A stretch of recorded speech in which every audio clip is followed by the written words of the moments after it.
Just taking a little tour of the area that we cut last summer, late summer. And I was looking at the food plot. Food plot turned out really good. And I came back in the woods to see what kind of trees were growing back. And a deer was bedded right there inside this trash that got jammed up against this tree. And there's a lot of tops right here. I can't even get to that deer bed. But she crawled back in there and laid down because she wanted that side cover. So it's an interesting lesson. Whenever you see a deer jump up from its bed, it's good to analyze it, see why she was bedded there. Now there's a spot that pretty hard to sneak up on her because it's open all the way around, but real thick right where she was laying. She picked the thickest spot.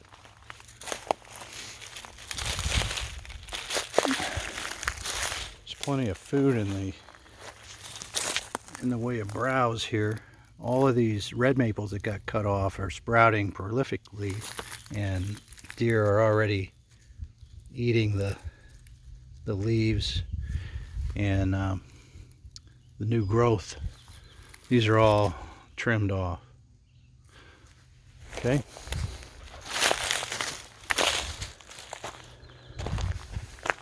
I'd be tempted to just go ahead and run some clover right down the skid trail. This is good slope position for deer to bed down on because it's very steep down that way. As you can see, there's a canyon there. We left all the pines and left whatever. There's a white pine and a bunch of red pine up here that was planted at some point, and we try to leave whatever good little oak trees that we could come up with. Anything that had a half decent crown on it got left behind. I also left little patches of thicket where there's a lot of grapevines in there. I like grapevines. And of course this big old wolf tree. That tree's been there for a long time. There's a few cherries around. Left those. So things will seed in over the years.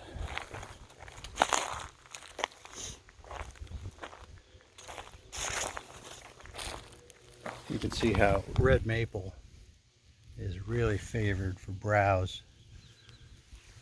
Any of that new growth coming off the stumps, it's very nutritious and they like it.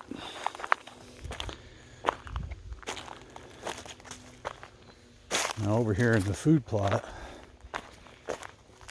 all we really did was level this up on top of a ridge. It's not real moist up here, but it wasn't very rocky right in there, and we stumped it out and toothed up as many of the rocks as we could and got them off of here. And last fall I put in peas and rye, so now the rye is about chest height. There's some peas in here. Deer are really chomping the peas right now.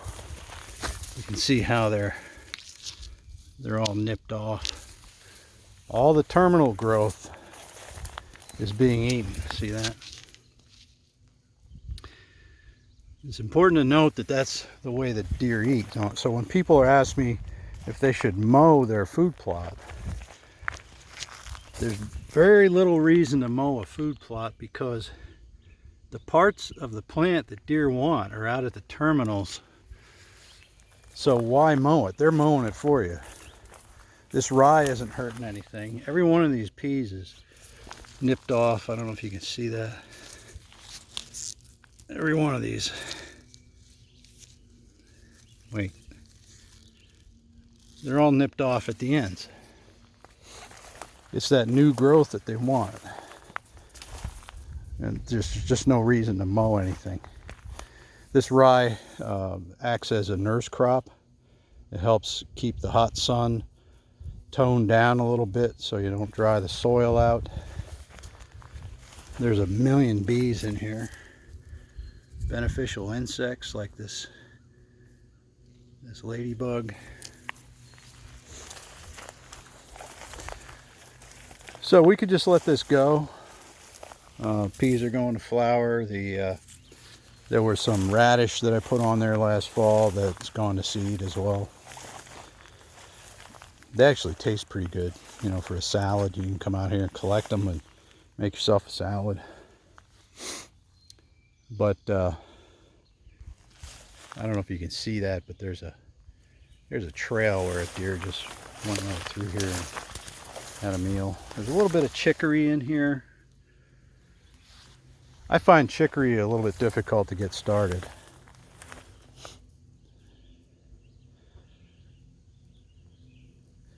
So this is the area that I put the chicken manure, and I really think that chicken manure is a terrific thing. For some reason, Clover absolutely loves it. This is not bad for the first spring on a clover plot. Especially, you know, I wasn't able to properly plant this, so we just kind of toothed it up and broadcast clover, brassicas, and rye. And you can't see the ground. There's so much clover here. It did kind of wash away in certain places, like over here. I think the seed just washed off in the rain. So you can see the difference. This is bone dry here. We haven't had any rain in a little bit, but we got perfect rain in the spring. It's now mid-June. Now what I'd like to do is go right through here September 1st with a seed drill and put in a winter mix, which would be the winter peas, real heavy to the winter peas, brassicas, and a cereal grain like rye. Might try wheat this year.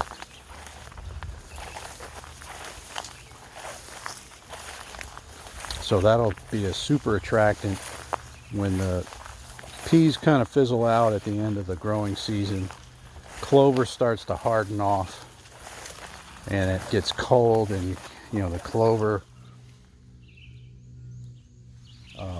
is not really palatable anymore after it's below freezing. It gets down into the 20s, and the peas will still be plenty palatable, and then they'll come back up. Same with hairy veg. They'll come back up next spring.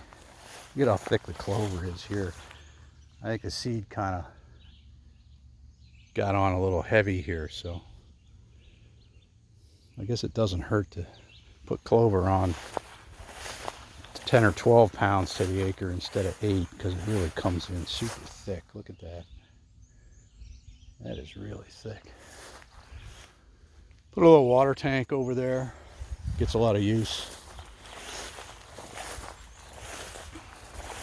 Since we're up on a ridge, there's dry bedding up here. They don't need water now, of course, because they have all this lush vegetation. But you can imagine, if I would have just left this go, it would have looked like this, with a bunch of thistle on it or something.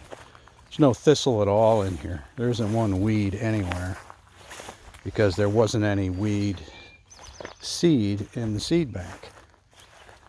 So in a way, it's tough to get food plots started in the woods.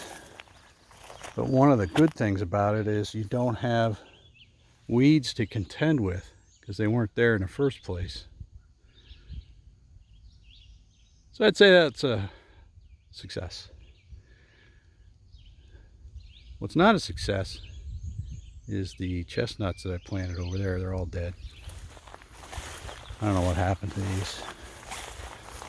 So we'll have to give this another try. Maybe we'll put apple trees along the edge. Let's see what's going on in here.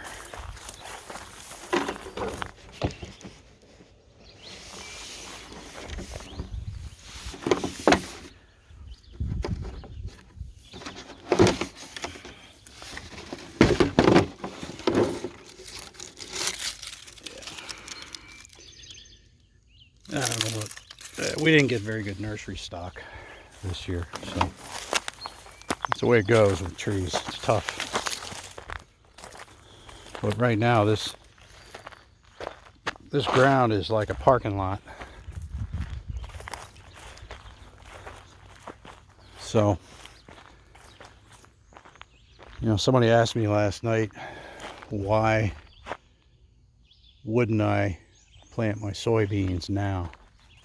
Well, you're a little late. This time of year it doesn't rain.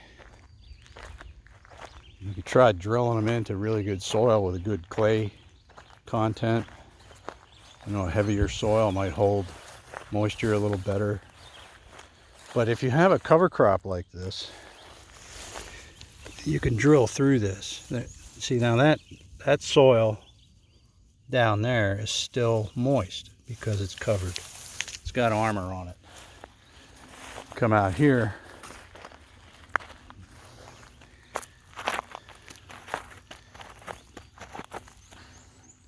I can't hardly even scratch away at it with my foot.